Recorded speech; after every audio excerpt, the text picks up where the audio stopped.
I made this video for people who own the older version, like this one of the Powerstation PSX, which is a 12-volt battery jump starter, has a built-in compressor and a little light.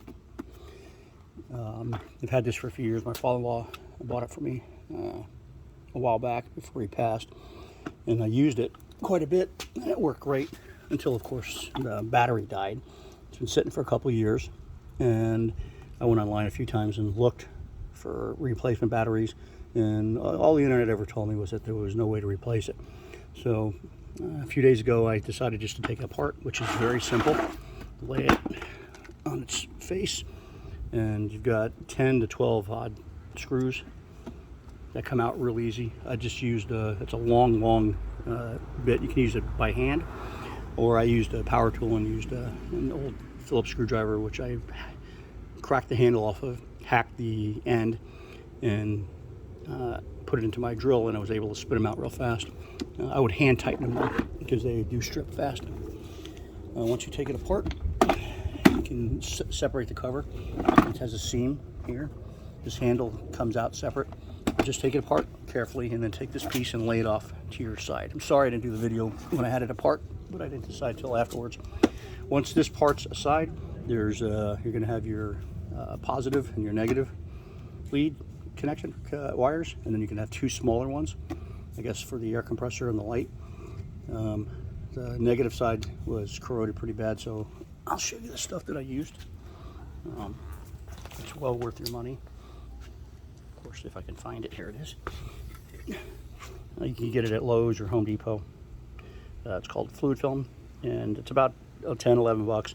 It's absolutely the best stuff for corrosion, especially on batteries. If you got a car that's been sitting for a long time and you got a ton of that greenish white corrosion on it, and you're stuck somewhere and you don't have the ability to take it apart and put it back together, spray this on it. That's how I discovered it on an old truck I had that I had actually borrowed, and it wouldn't start, and I looked at it and it was all corroded. I went into Lowe's, bought this. It was probably my 5th can already, and sprayed it on there. About 10 minutes later, the truck started right up. So it's been a favorite of mine since. I sprayed it on the ends on this, got rid of all the corrosion or anything else. I wouldn't spray it on your electronics. I didn't spray it on that. And I used my air compressor and blew all the dust out. Then I went online after I took a picture of the battery, this is the original one that came with it. 6 FM 18, 12 volt, 18 amps. And it says 20 hours. So I went online and typed that in, and sure enough, a whole bunch popped up. And they were ranged anywhere from $40 to 70 bucks plus shipping, or you can pick it up at like Walmart. This one's a Mighty Max. This is the actual model that I bought. And this one I got on Walmart online, and it got to me. I ordered it 2 days ago, and it showed up this morning. And I put it in. The only difference is the battery dimensions are the same. The ends are flat, and they have a bolt hole here, so you can discard the nut on these, and it comes with a new bolt washer and split washer. And I just straightened out the positive terminal, because that's the only way to get it back in, with a couple of pair of pliers. Laid it flat, put the secondary wire on it, screwed it in, and then the same for the negative. Well, you should do the negative first and then the positive. And then and this also has a couple straps on it that you have to take off. They're very, very easy to do. Once you put it back in, you can get the battery tightened back up, and you get the wires out of the way, make sure none of them are going to be pinched. There's not too many in there. Make sure everything's cleaned off, and then slowly snap this back into place.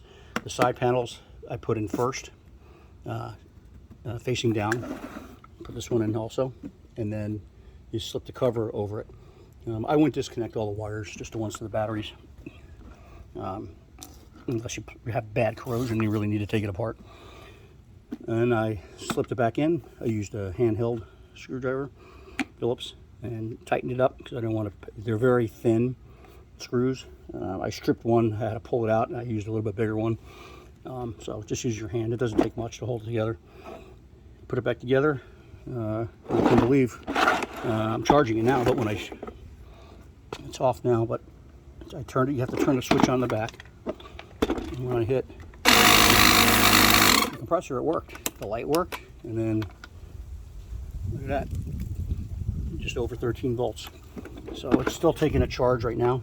It probably doesn't come fully loaded from the factory, charged. So that's it. Now I got it working. I think I paid, $70 for the battery.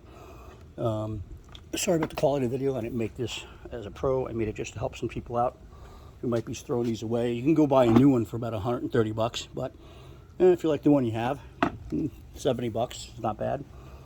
About half the price and about maybe 20 minutes worth of work, and you got yourself a unit that'll last another few years. All right, that's it for my El Crapio video. Hope you enjoyed it, and au revoir.